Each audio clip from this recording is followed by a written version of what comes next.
A gente falou muito aqui, ministro, sobre as agências reguladoras.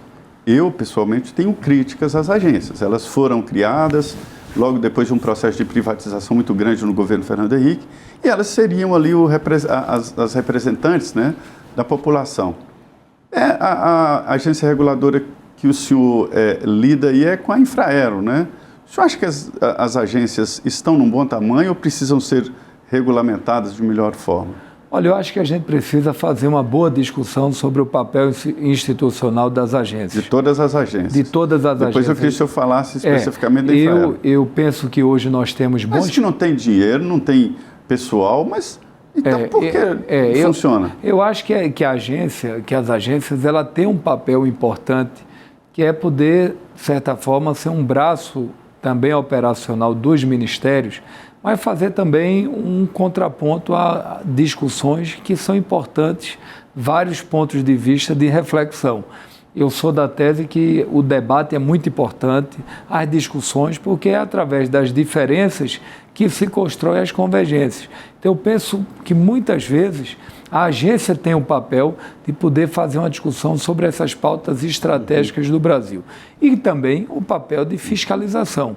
O que eu acho que o Brasil tem uma democracia muito jovem, as agências têm pouco mais de 20 anos que elas foram... Foi no governo Fernando Henrique, com a privatização, lá atrás. Né? Eu acho que ela vai precisar cada vez mais passar por um processo de discussão. Né? Esse debate foi aflorado com a história da ANEEL, né? Que Exatamente. Que não fiscaliza tanto assim, e depois daquela história lá de Brumadinho, né? A gente descobre que a Agência Nacional de Mineração tinha 2 fiscais para fiscalizar todas as barragens, impossível. O que eu acho que a gente tem que fazer é fortalecer as agências. Eu sou contra essa questão de acabar as agências, eu acho que não, eu acho que hoje essas agências têm que ser cláusula pétrea no Brasil, eu acho que é importante para a instituição país. O que a gente precisa é cada vez mais passar por um processo... A Infraero, o senhor convive bem com...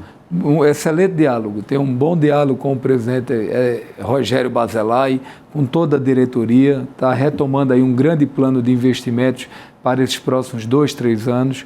Hoje a gente tem uma carteira de investimentos lá em obras de mais de 500 milhões de reais, é o maior volume de investimentos desses últimos 4 anos, a gente está fazendo agora no ano de 2025, tem uma boa expectativa de investimento em infraestrutura e acho que a Infraero ela tem um papel de poder manter os aeroportos que hoje ainda está sobre a sua alçada, a exemplo do aeroporto Santos Dumont, mas eu tenho trabalhado, porque a Infraero tem mais de 6 mil servidores, dos quais tem 3 mil servidores ainda na Infraero, e eles podem dar uma colaboração ao Brasil muito grande. Então, eu estou trabalhando ao lado da Secretaria Nacional de Aviação, com Tomé Franca, para que a gente possa, na Infraero, poder executar obras de infraestrutura que muitas vezes tira da responsabilidade do Estado. Eu acho que o Estado ele tem a responsabilidade de cuidar da saúde, da educação, do saneamento básico, cuidar das estradas, das PEs, das obras de infraestrutura, cuidar dos programas sociais, cuidar da necessidade de ativar a economia através de programas de desenvolvimento que dialogam com o setor produtivo. Mas como o aeroporto é uma coisa muito sensível, é uma área muito técnica, e a gente tem esse braço operacional na Infraero, a gente está discutindo com a Casa Civil a possibilidade de cada vez mais a Infraero ser um braço operacional de execução de obras no Brasil. Mas eu sou da tese, a exemplo da ANAC, né, que é a agência da aviação, a ANTAC, que é a agência portuária, a gente está trabalhando para fortalecer as agências que, na minha avaliação, ela cumpre o papel para o Brasil, exatamente. Ministro, existe um ponto muito discutido e eu já fui atrás para saber o porquê das passagens aéreas tão caras no Brasil. Veja bem, eu conversei com o ex-ministro do Turismo, que inclusive lá de Pernambuco, né, o Gilson Machado, e ele me mostrou ali claramente de que tentaram trazer para o Brasil novas companhias aéreas e não conseguiram. As companhias não vieram por N motivos, inclusive motivos de risco jurídico, né? Um deles, não é só. Mas as empresas aéreas não estão nadando em dinheiro, tem quebrado. Transbrasil, VASP, e várias outras quebraram, né? Varig, enfim.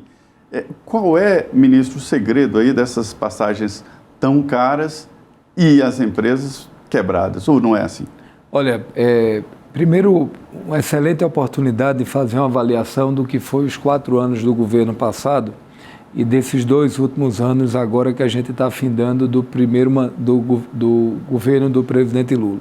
Para você ter uma ideia, Zé, em relação às companhias aéreas no mundo, no processo da pandemia, os Estados Unidos aportou 50 bilhões de dólares entre crédito e recursos do OGU americano.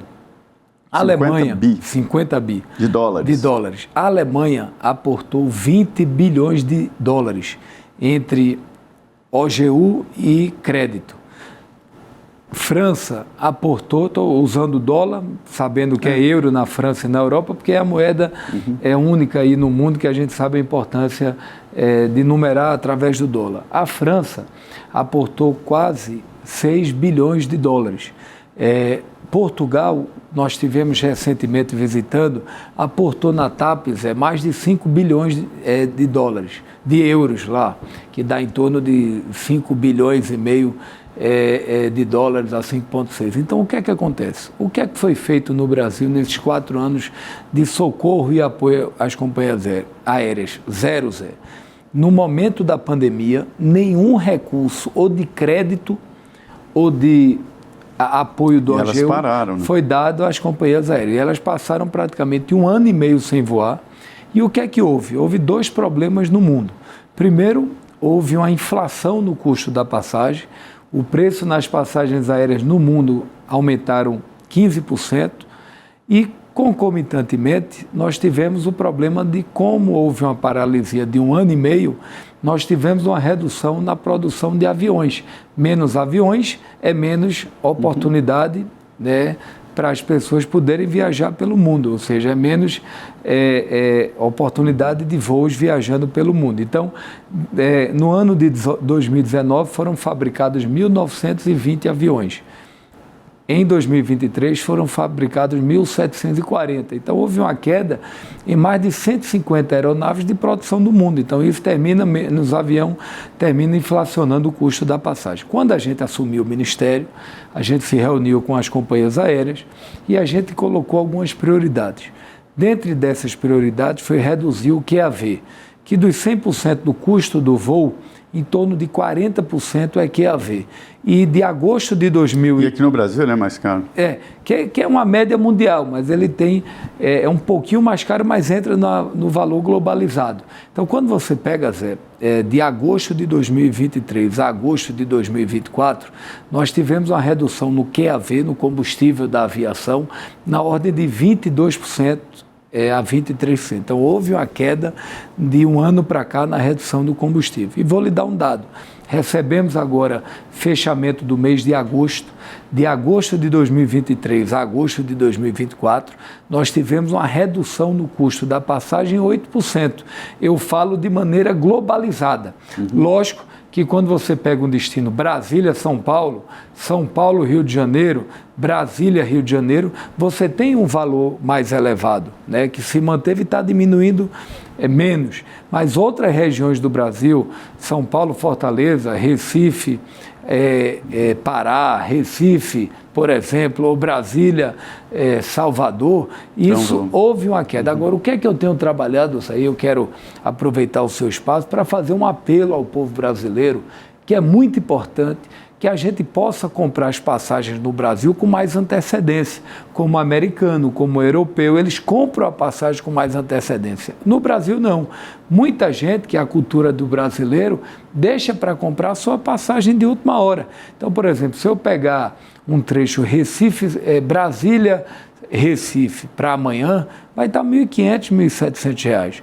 Mas se eu pegar Recife, Brasília, Recife, para daqui a 4, 5 meses, essa passagem vai estar R$ 600, R$ 700. Então, a cultura do brasileiro é o dobro, de comprar passagens com mais antecedência, como acontece no mundo, isso é muito importante e a gente tem trabalhado. E, além disso, trabalhado a redução da judicialização, a gente está trabalhando para a Embraer, as companhias aéreas do Brasil, Latam, Gol Azul, poderem voltar a comprar cada vez mais aviões Embraer, porque, para você ter uma ideia, nos Estados Unidos, dos 100% da aviação dos Estados Unidos, 50% é Boeing. Na França, dos 100%, 48% é Airbus.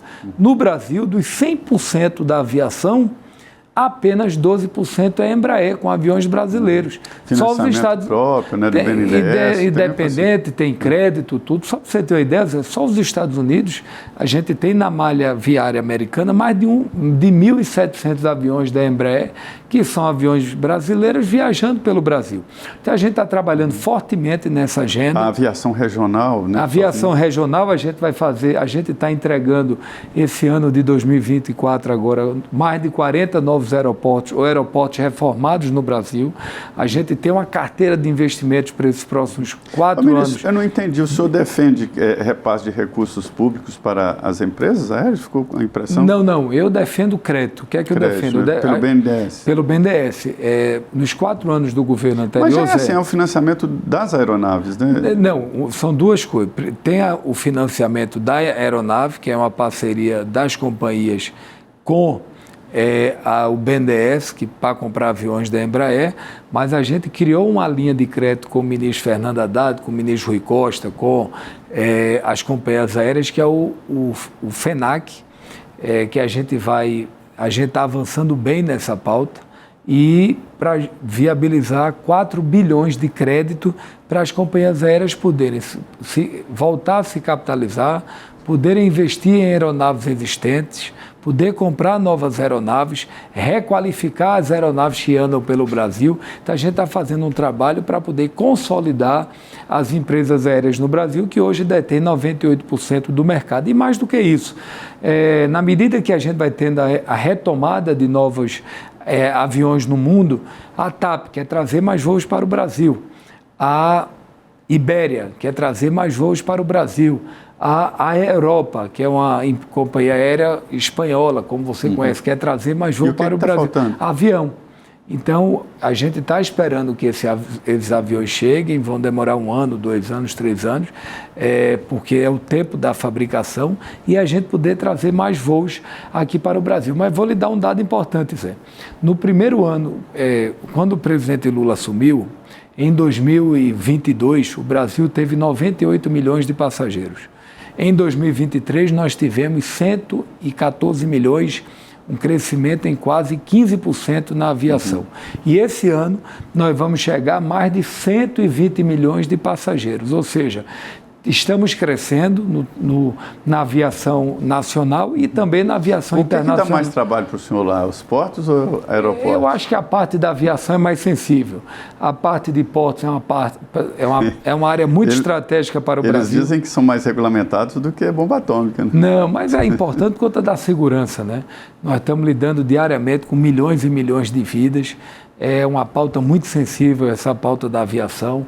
Por isso que a ANAC tem cada vez mais estar vigilante, monitorando, acompanhando, tendo regras cada vez mais claras para poder sempre ter uma boa fiscalização da manutenção das companhias aéreas no Brasil. Mas são 2 áreas que eu confesso a vocês que eu estou apaixonado.